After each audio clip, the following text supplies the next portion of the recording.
Hello and welcome, ladies and gentlemen, to the news from SABA satellite channel, live from Marib. Here are tonight's top stories. President Al-Alimi reaffirms Yemen's sovereignty in talks with U.S. envoy.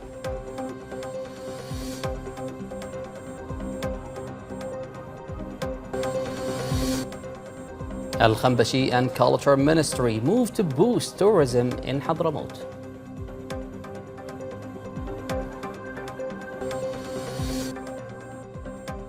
Information Minister urges unified media response to national challenges.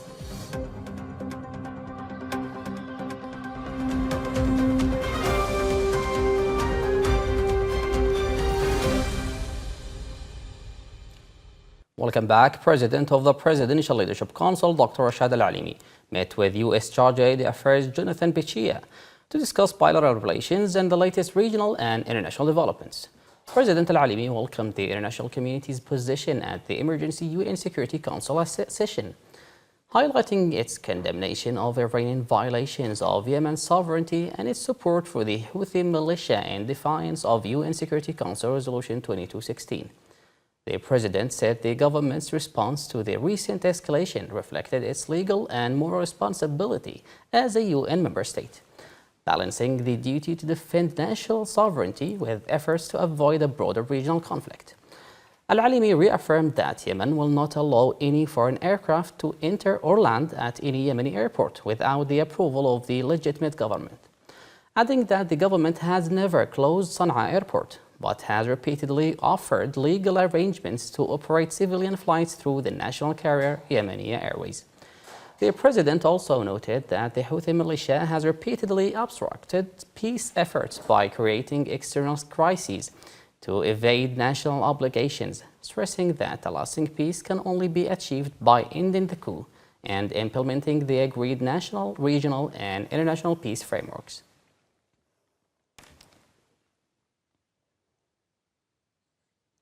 Member of the Presidential Leadership Council, Abdullah Al-Alimi, concluded a successful visit to the United Kingdom, where he took part in the London 2026 conference and held a series of high-level political, diplomatic, and parliamentary meetings.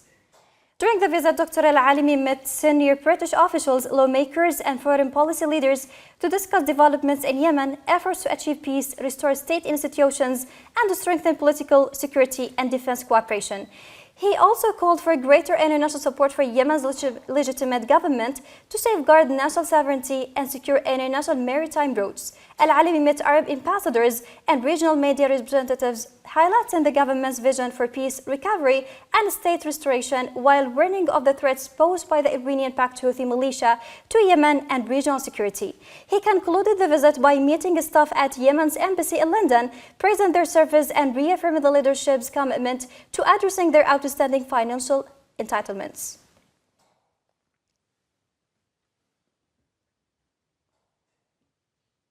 In Hadramaut, member of the Presidential Leadership Council, Salim Al-Khambashi, discussed with Minister of Culture and Tourism, Muti' Dammaj, promoting tourism and strengthening cultural activity across the governorate.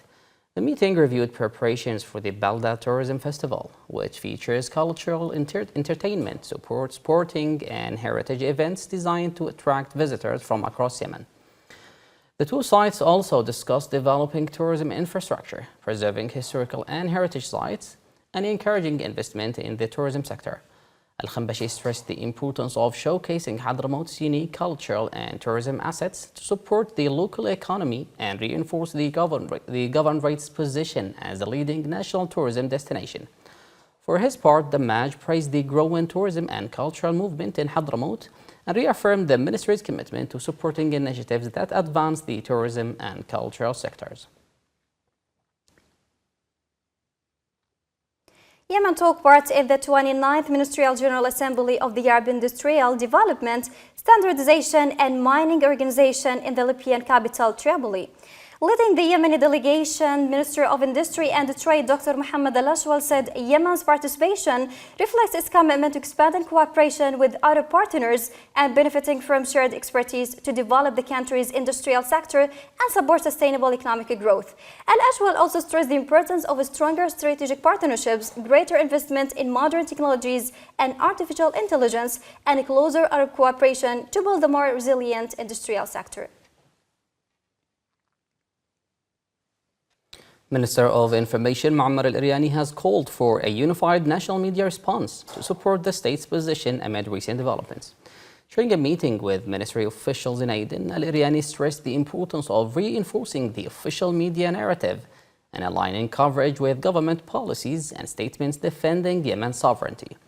He reaffirmed the ministry's full backing for the decisions taken by the Presidential Leadership Council and the government, urging greater public support for the armed forces and state institutions. Al-Iryani also called on journalists, media outlets, and social media influencers to raise public awareness of the Iranian-backed Houthi militia's attempts to undermine Yemen's sovereignty.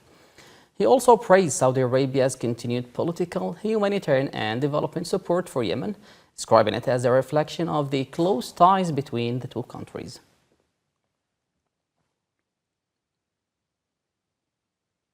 Minister of Endowments and Guidance Turki Al-Wada'i called for a closer cooperation among religious groups to counter extremist ideology and to strengthen social cohesion.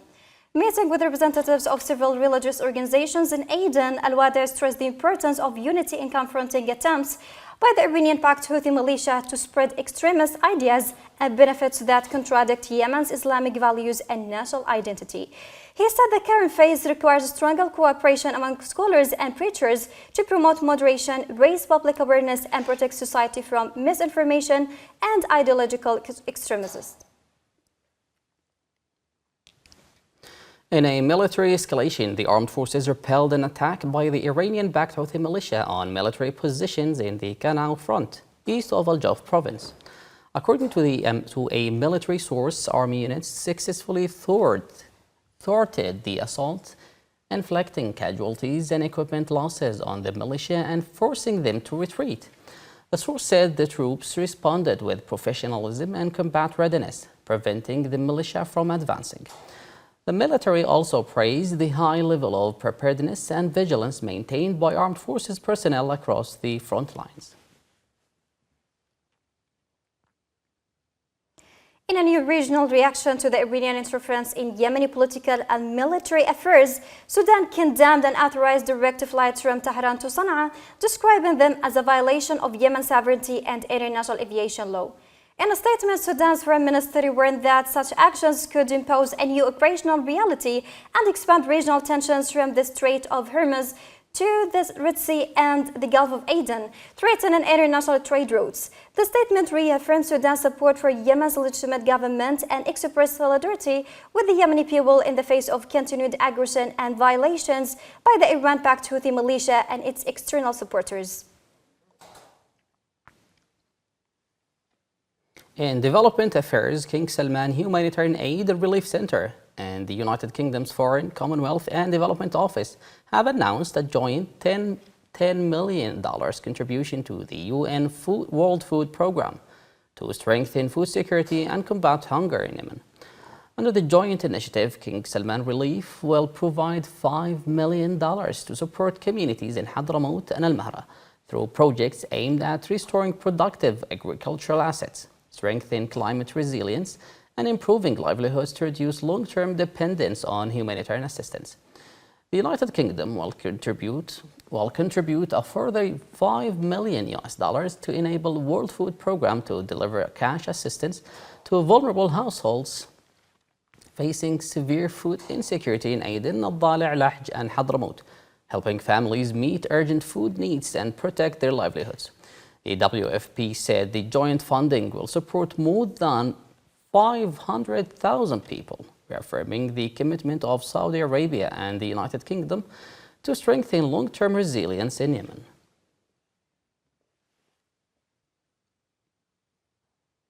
In another funding initiative, Japan signed a $1.9 million grant through the World Food Programme to support food security in Yemen. The agreement was signed in Riyadh by Japan's ambassador to Yemen, Yuichi Nakashima, and WFP country director Al-Qadir Delou. In the presence of Yemen's Secretary of Affairs, the Yemeni government welcomed the grant, describing it as a reflection of the long-standing friendship between Yemen and Japan and Tokyo's continued support for the Presidential Leadership Council, the government, and the Yemeni people.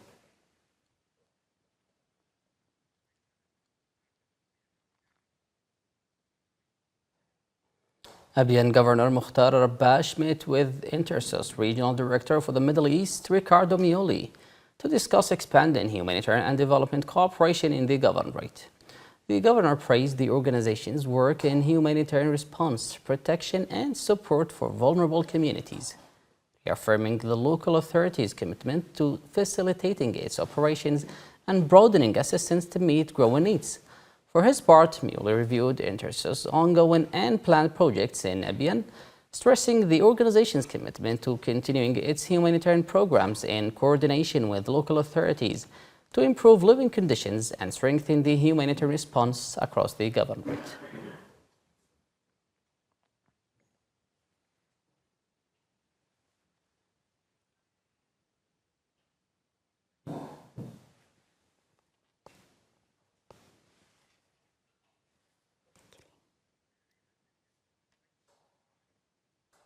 That's all for tonight. Thank you for watching and have a good time. Have a good time.